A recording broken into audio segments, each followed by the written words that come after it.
The BSPs, as I call them, BSP D8 Pro, that I did talk about a little bit in my tier list. The BSP 9, which looks very much like PlayStation controller. And then we have the BSP 10. There's not even a semblance of a script on this video. This is very much me pressing record. So here I am. Hi, I'm Clef and you're watching Game Tech Talk.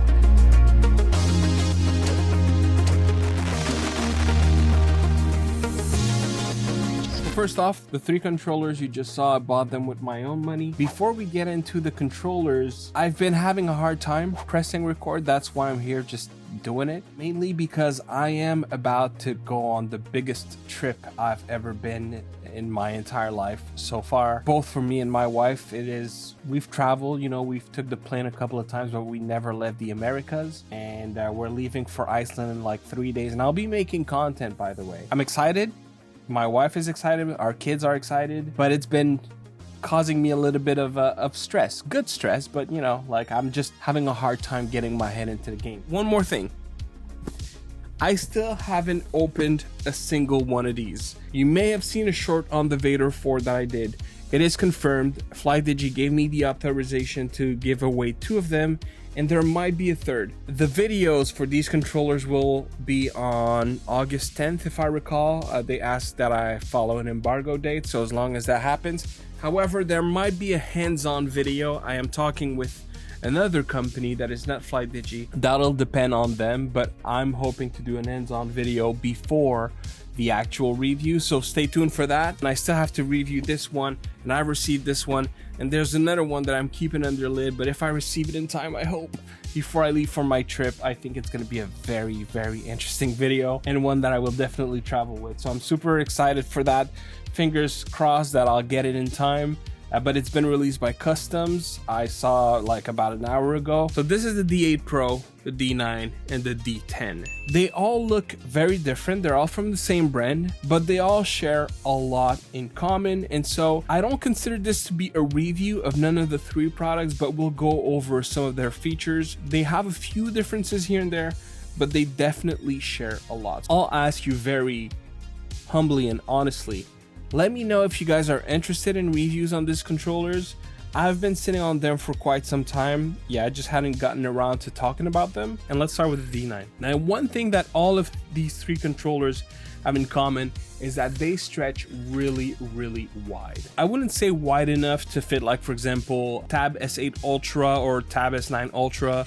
Not enough for a 13-inch iPad Pro, but I'd say anything under is pretty much gonna fit. And they all also support the Nintendo Switch. All 3 of them are Bluetooth. It looks so weird. I mean, you can't deny the fact that it looks kind of funky. It's easy to see right off the bat that it looks very much like a PlayStation controller. You would have someone with their eyes closed and you put this in their hands, they'd probably think, oh, that's a PS Portal. In terms of the ergonomics and just the controller overall, it really feels as if you're holding a PS Portal or a DualSense controller. Now, when you look into, the way that it's made a little closer, you start seeing differences. For example, the D-pad is different. The sticks are very, very similar, but the feel, the texture of them are a little bit different. They have the shape of what you find on the DualSense, but with a feeling like some sort of a textured rubber like you had on PlayStation 1, PlayStation 2 types of controllers. The triggers are analog. They definitely have that damping effect at the end of the actuation. The L1 and R1 are definitely tactile. The face buttons here are membrane,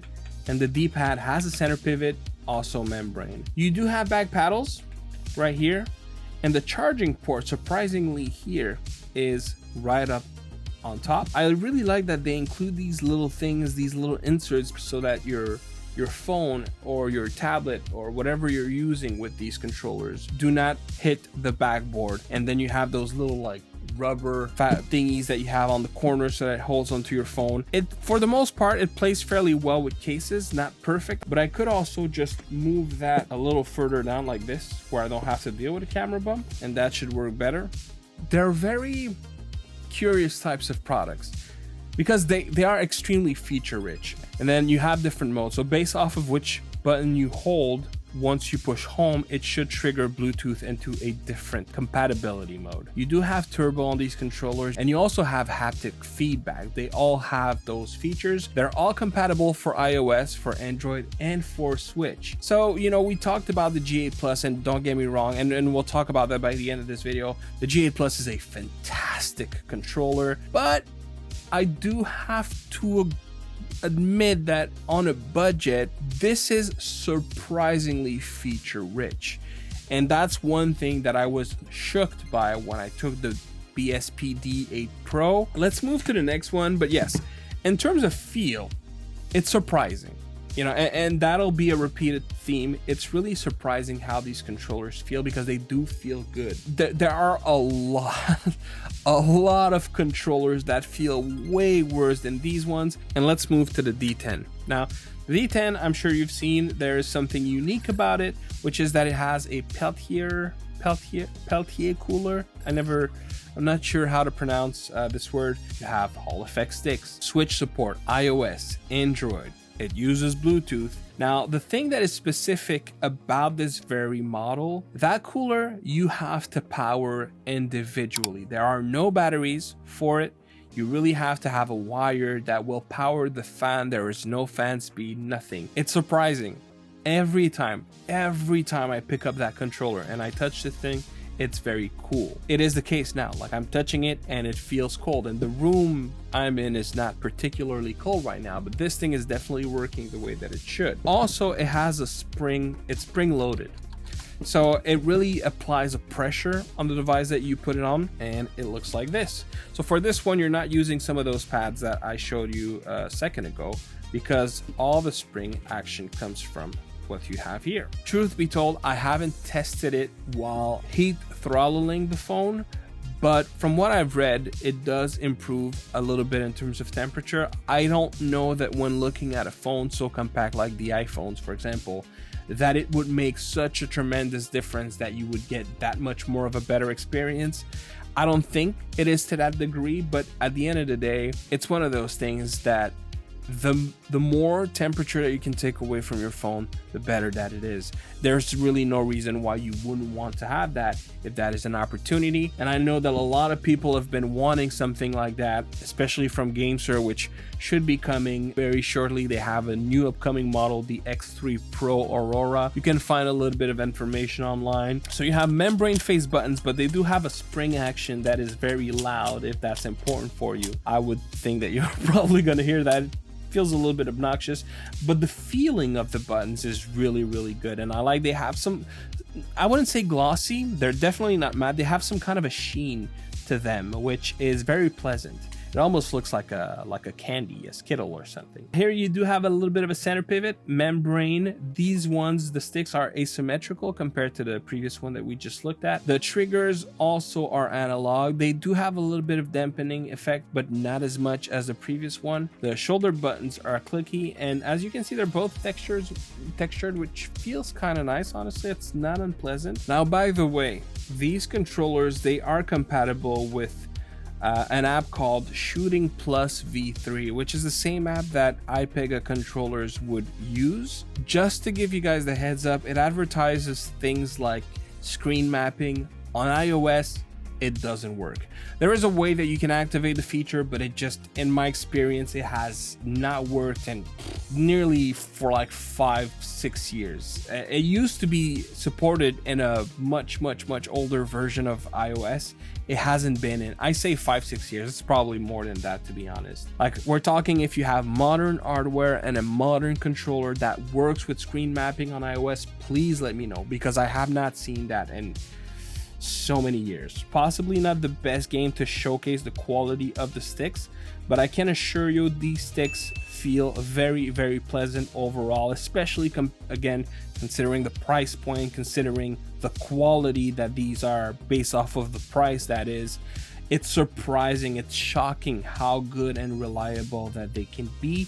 And that goes for the sticks, that goes for the magnets of the sticks. Like I'm able to really have micro movements. They're extremely feature rich. It's surprising how much you can do with these controllers. Now, the last thing I want to show you guys before we move to the D8 Pro is that fan. And that's probably one of the arguably, I don't want to say bad because it's not a bad aspect, but it's something that you sort of have to navigate with, is you need to have a separate USB-C to power the fan specifically. So I've prepared myself ahead of time and I have one here. If I was laying next to my wife and she's sleeping, I don't think that would wake her up. If in fact the face buttons are way more likely to wake her up.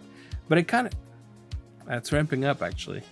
It ramped up a lot more than I thought. But granted, maybe I haven't used it enough. Maybe the bearings would need a little bit of oil or something. Now, I don't want to point it at the microphone because that would be kind of cheating, but it actually got a little louder than I thought. It's definitely pushing out air that is warmer. It's definitely working. It's definitely, I'm surprised actually. I'm actually going to move to the D8 Pro.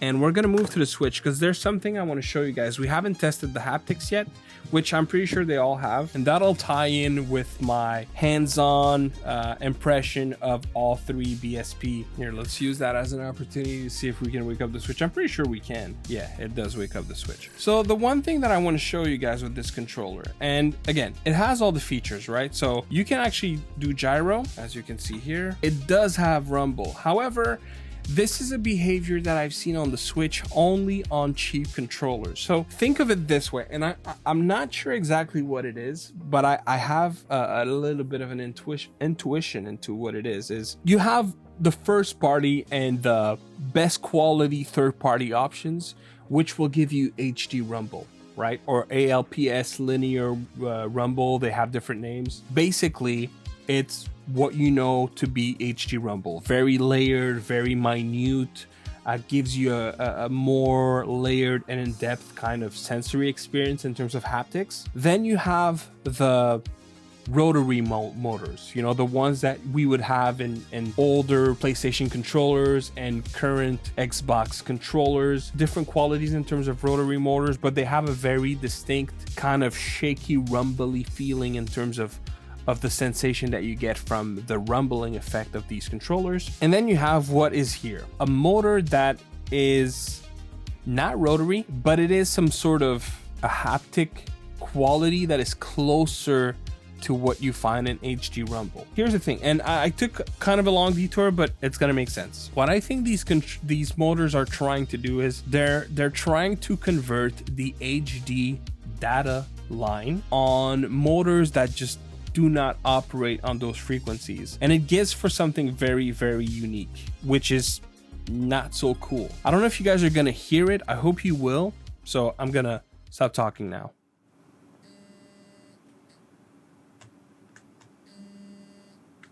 This is not normal. Okay, let me point this out. And it seems that based off of the note that I go on, it will actually change the duration of the rumble.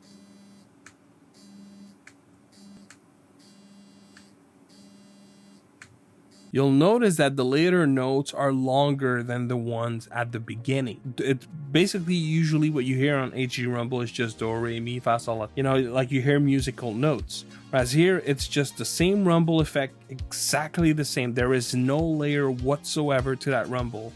It just rumbles at a different length. And it's not the first time I see that. This is not unique to these controllers, but I've only seen that in cheap controllers. You can also just shut the rumble altogether. You have turbo, you do have gyro, as we mentioned on the side, and I'm gonna have to look this up. I'm not 100% sure, but you do have a switch here, and I think what it is they're offering to translate gyro to FPS, which would be the probably only the X and Y axis. Then you have one that is a steering wheel, so they're probably doing Y and Z. and the other one seems to be a controller, so I'm assuming it's all three, well, 6-axis technically, like you have on the DualSense and the Nintendo Switch. I have never seen a controller that has a physical switch to do that. Then you have a nice RGB. You can actually change the D-pad on this one. Let me get the other one actually. It's held by a single magnet. If you want that circular Xbox style D-pad, you can do that. But if you want like a traditional D-pad cross style, you can do that as well. Feels more mechanical than it feels tactile. So I'm pretty sure these are micro switches. This is definitely mechanical. I would say tactile for the shoulders. Little bit of dampening effect on the triggers. The sticks also Hall effect. Here you have the haptics like the other two controllers. So before we end this video, let me tell you about how I feel when using these controllers and the reason why it took so long to cover them. Because when I did my tier list, which is definitely more than a month ago now, probably like the next day, I received the other two and I already had the D8 Pro. I've been sitting on these controllers for about a month and a half, if not 2 months. I don't have the dates in front of me, but give or take. The feature on all three of these controllers are chef's kiss. It's almost like I'm trying to find the right words to express myself clearly that I can really convey the way that I feel about these products. And to me, they're like proof of concepts. And it might sound harsh. When I pick up these controllers, I'm flabbergasted at how much they offer features and how much functionality that they have to each one of them. But, and of course, that probably falls into the factor that I am a reviewer. I come across such a wide range, a wide spectrum of quality. And this is where these three products lack a little something. Now, I want to make this abundantly clear. I, in my tier list, have put this one as an A, and I would still put this one as an A. It is a great controller considering just how little it costs. But I do feel like if you are in a situation where you can afford to spend 20, 30 US dollars more, you get such a jump, a drastic jump in quality that it is hard for me to, well, not only recommend, but it's also hard for me, and I'm not talking about YouTube, I'm not talking about the exchange that we have together, I'm just talking about me and my own leisure time. It's hard for me to default to these controllers. Because again, they feel like they bring to the table a lot of the features that I wish was more common in controllers. It's almost like there's this line of past the line, it's like, oh, great quality. And before it, it's like, it's cheap. And it's just at exactly landing at that line. It's just missing a little bit for me to really feel like this is the controller that I want to play with. I have been so passionate about hardware for so long that there are products that I encounter and that I want to experience because I'm interested in what they have to offer. But when it comes time to really making use of them on my own time, I have this breaking point that I need to get past for me to appreciate the product. And it's like all three of these controllers, I'm stuck at that line. And I somehow I cannot manage to get across. I think most people don't necessarily get stuck on the little details like I do. And it's probably why I do the things that I love and I'm so passionate about in bringing you these kinds of videos, right? But I do think that if I was to see my nephew and I would show him this controller and I would open up the Switch and I would put it in his hands, he wouldn't care. He would just play. The D9, the fact that it's symmetrical and a lot of people want this, but the market doesn't really cater to that need. I think that one specifically is the one that I would recommend the most out of the three, just because it has that quality, that feature that a lot of people seek, and they'll have that too many options for. I haven't looked at latency, but they all seem fine. Probably I wouldn't go as far as saying G8 Plus fine, but nothing too alarming. None of them have a terrible D-pad or terrible face buttons. Like, there's nothing wrong. That's the thing. There's nothing wrong about all three models. To me, there's that little something missing. I do believe that if for you having those micro switches and mechanical style buttons, then the D8 Pro is a great pick. I do believe if you're having throttling issues, until we have a great quality controller that addresses that problem, maybe that's where you need to go for the time being. And then if you just want those symmetrical sticks, I do think that the D9 has a lot to offer. It's just, again, for me, it's that threshold of quality that I can't seem to get past of, which just makes it so that I simply do not default to any of these three controllers. I would have rather picked a device that is compatible with the G8 rather than going there, because the G8 to me was just, it was that perfect balance of feature and quality and feel and reliability. And now the G8 Plus is that controller for me. And the next one that I'm so excited, I'm shocked by this controller. Giving you guys a little bit of a heads up, I'm really positively shocked by this controller. I bought it with my own money. This is going to be a review that for sure will be released in probably a week or two, if not before. But yes, anyways, I'm getting sidetracked here. I see the value. I really sincerely hope, because I've been on Reddit reading about these controllers for the past few weeks. From what I understand, it's a very small company, not to say that it's one person that has designed all three controllers. I could be wrong, but that's what I recall seeing. And if there's one thing I would greatly hope for, is for the person or the company or the groups of people that designed these controllers to keep making them, because the potential is huge. In my eyes, in my mind, in my heart, they have absolutely proven to the world that they can make some pretty interesting designs, pretty reliable, and hit amazing price points. And to see these companies pull this off at such low costs, I'm here thinking, okay, what happens when that company is like, well, you know what, let's go for bigger sticks and slightly better quality springs. Let's go for slightly better quality buttons. Let's go for a better haptic experience.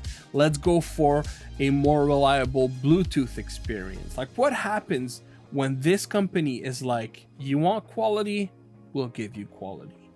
I think a lot of a very well-established contender in that space should be worried for that day. You know, there was a BSP, was it the D3 that cost like $15? And for them to come out pretty much with these controllers now, and I saw that the D6 exists, the D7 as well. You know, I'm just shook. I was mainly focused on the quality of the components and just the feel and what makes them stand apart to each other. So yeah, let me know if you'd be interested in more videos about this. I'm not saying this is going to happen overnight, but you know, once I'm back from my trip, I could tackle it if this is something you guys are interested in. Anyways, thank you very much for watching, and I'll see you on the next one. Peace. And that's why when I read on Reddit that apparently this company decided to just stop there, I hope that is not the case. I hope they are out there designing other products, better, more quality products,